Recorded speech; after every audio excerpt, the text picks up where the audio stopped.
Hello children, hope you all are fit and fine. Okay, let's move to the chapter 6 kites. Children, the story is all about the kites, how they were made and from where they have come. The writer is Brinda Datta. She is an author of children's stories and she is also a teacher and has taught in Darjeeling as well as New Delhi. So, let's see. People in India celebrate the coming of spring by flying kites. From mid January to mid February, someone somewhere is flying a kite in a park, from a terrace, or on the rooftop of a house. Soon the sky is filled with these flimsy pieces of colored paper, rising higher and higher, until they seem like colored jewels in the fabric of the sky. See, in India, people celebrate the coming of spring by flying kites, and it is done from the mid of January to mid of February. And everywhere the people are, everywhere people flying, people are seen flying kites. Okay, like in a park or from their terrace or on the rooftop of a house, and the sky is filled with these colorful kites. Okay, but nobody knows for sure when the first kite was flown. But nobody knows that from where the kite has come, uh, where the concept has come. Historians believe that kites first appeared in China more than 2000 years ago. Historians, they are the experts, they do researches. Okay, and it's their belief that kites first appeared in China, and that is also more than 2000 years ago.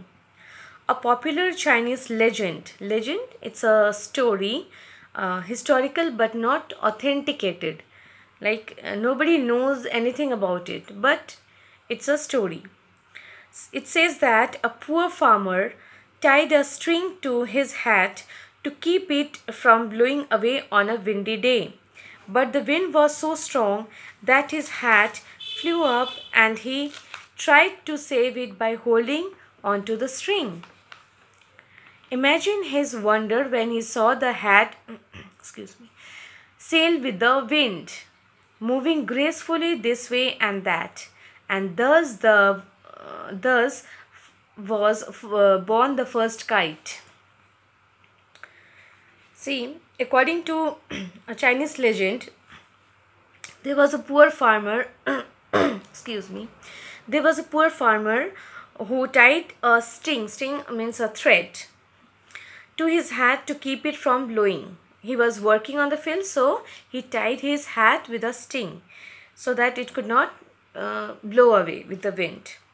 But the wind was so strong, and the hat flew up, and he tried to save it by holding on to the string. He was holding the string like this so that the hat could not go with the wind. And he was so wondered by seeing it that how wonderfully the hat was moving like here and there. Okay, so like this the first kite was born.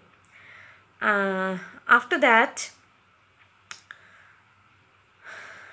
the hat was replaced by the pieces of silk, and they were stretched over a light frame of bamboo. When the Chinese started making paper from the inner bark of the mulberry tree, the bamboo is made from a bark of a tree. Okay, and Chinese, they started making paper from a mulberry tree's bark. Silk gave way to paper. After that, when Chinese started making paper, the silk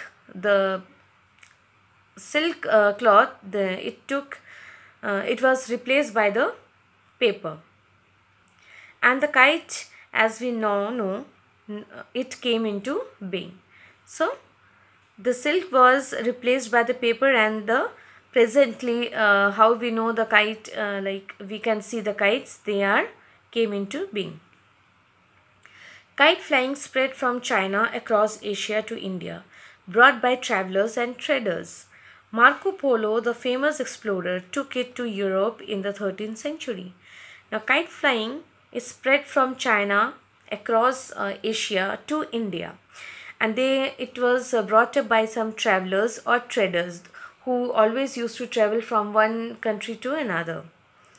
Marco Polo he is a famous explorer, means whatever he sees an exciting thing, he brings it to everybody. So he took it to Europe in the 13th century. In India, especially in places where winter is harsh, means too much cold. In India, where the places where the winter is too much, like where it is too much cold, in some places, the arrival of spring is eagerly waited. Okay, in the spring season, they used to fly kites. In northern India, Rajasthan and Gujarat, paper kites are flown as a part of the celebration of the Basant festival. Okay, so in Rajasthan and Gujarat, the kites are flown as a part of the celebration of the Basant festival. So in Japan and China, there are special days of Thanksgiving. On those days, the kites are flown. When kites are flown, in these two countries, kites made in the shapes of birds, dragons and butterflies are flown to honor the gods. They make different shapes and sizes of kites, like birds, dragons and butterflies, and they are flown to honor their gods. In Asia, kite fighting is a popular sport. The kites used for the fight are stronger than ordinary kites. They are made much more stronger than the ordinary kites. The string is strengthened. String means that thread which is being tied with the kite.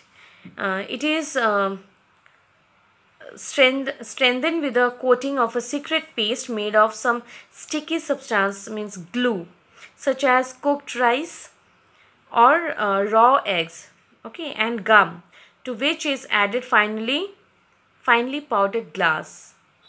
Glass means glass only. They make it powder and mix it with those glues. In India, this paste is called manja. We call it manja in India. And each contestant has his own recipe that will make his string as sharp as a knife. So these strings are as sharp as knives. The sharpness of the string is all important in kite flying contest, because the whole purpose of the sport is to cut the string of as many kites as possible. They used to cut others' kites. The manja is applied on the string with great care and allowed to dry. It is then rolled onto a spool called a charkhi, which is made of wood. You all may have seen this.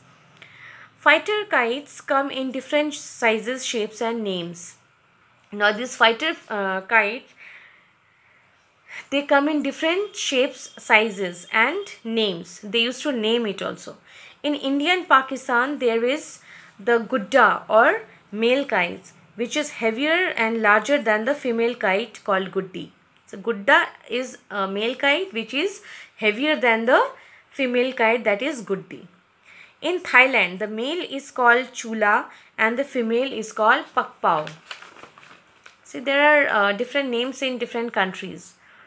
In Gujarat and Rajasthan, kite flying festivals are held every year.